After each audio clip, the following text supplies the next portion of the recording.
I've built me a barbecue hut.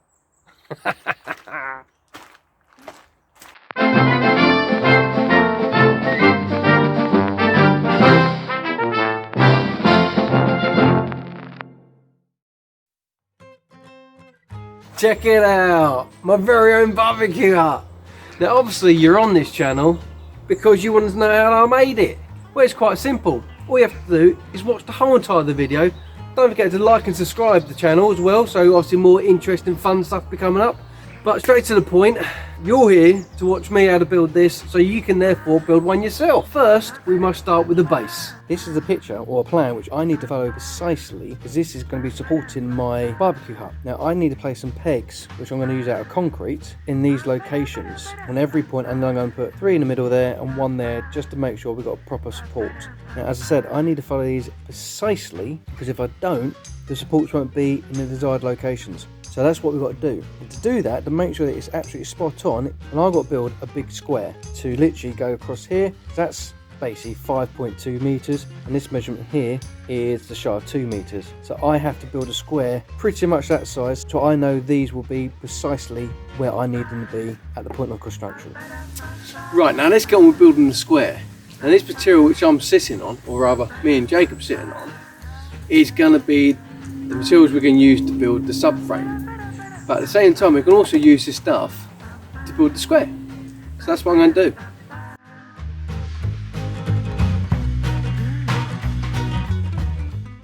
So we've got an extended long piece going across there. What we now need to do is measure a metre from this edge and a metre from this piece. And the reason why I'm measuring a metre, because we're going to ask for the square root of 2. Echo, what's the square root of 2? The square root of 2 is 1.4142. Thank you. So as you just heard, square root of 2 is 1.4142. From that metre line and from this metre line, we've got to make sure that measurement is that number. So that's what we're going to do now.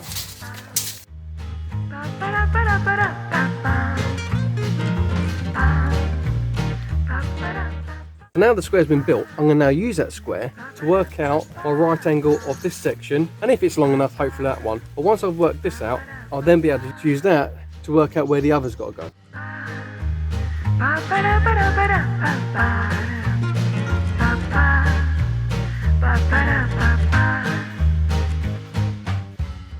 Now I've got our pegs marked out, I now got to dig them out.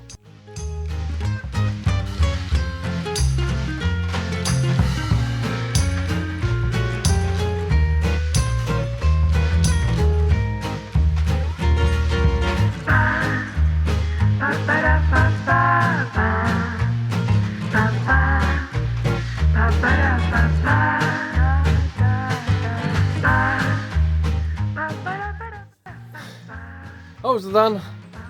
Now it's time for the cement.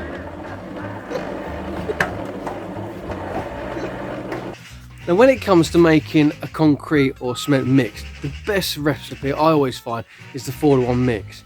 Now I know it's a 4-to-1 mix because it says so on the back of the blue circle. Blue circle! 4-to-1, 4 ballast to 1 of these. I'm obviously going to use half of this and 2 bags of ballast. That'll give me my 4-to-1 ratio.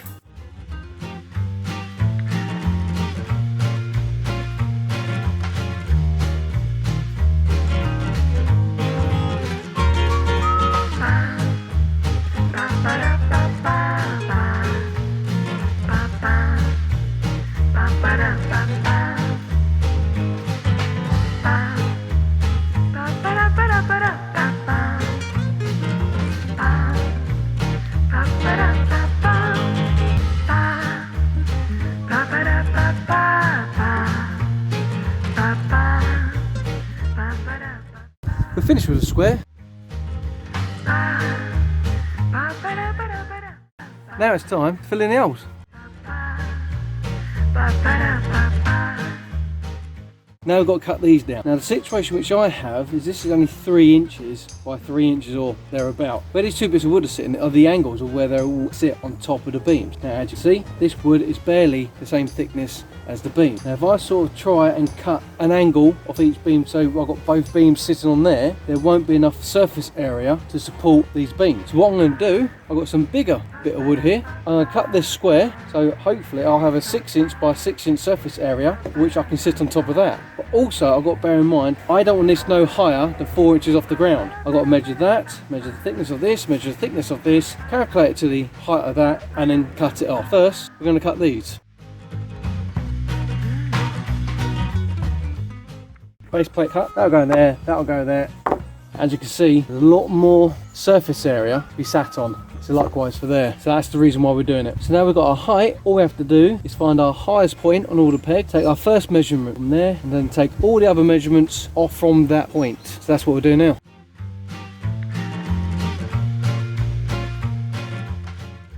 This one is the highest out of all the supporting pegs. So this is the point where we're going to start from. So what we're going to do is use this as a height reference, put that as close as we can to the base, and put a pencil mark. That is where we're going to cut our beam. There we are, reinforcement cut through. Get rid of that, we're going to sit on top of that. So now what I've got to do, get some to spirit level, bit of longwood, and go around and do the same to the rest.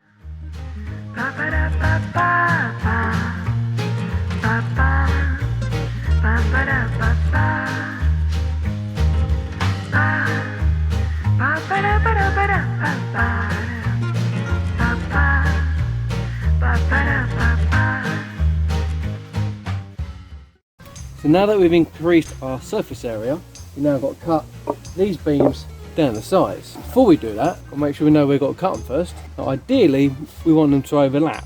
I'm going to double this up. This will be double thickness. I'll overlap that one like so, for example. So that section will be cut out. And then when I do the next support or next row on top, I'll do what I do out of this cut onto this side.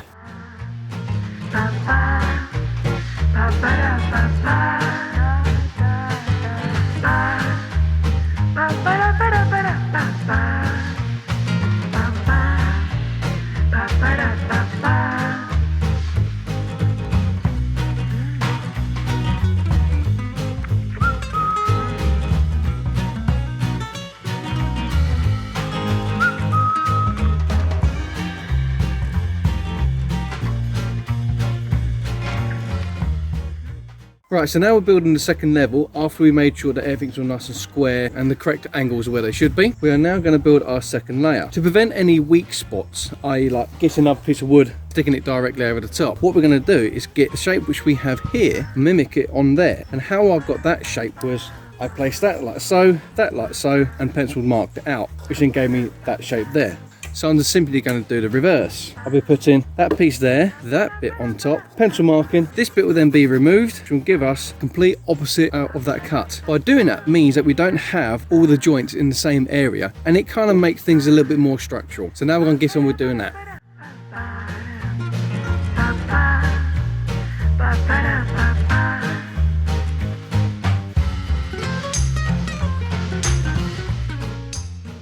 Right, now that the frame support is done, we now got to sort out the middle support. These middle supports will stop any sort of bounce within the centre of the shed, or in my case, the barbecue hut. Now, one of the biggest problems we actually have at the moment is that we've got no support.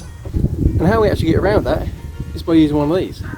This will sit under the wood like so, and that simply wraps around the top of the wood by securing with nails, and that holds that support to the main support, keeping it nice and sturdy.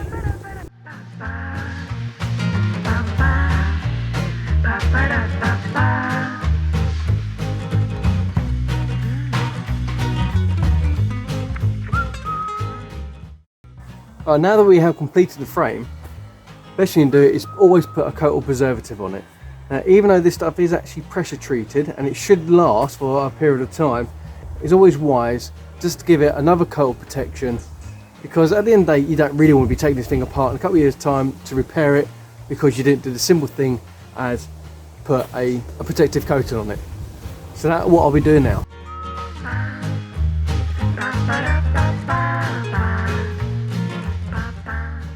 So there we have it, how to make a structural base for a shed, or in my case a barbecue hut, or which I'll be making in the next video. So please stay tuned, subscribe, give us a thumbs up, and if you want, leave a comment, and I'll see you guys in the next video.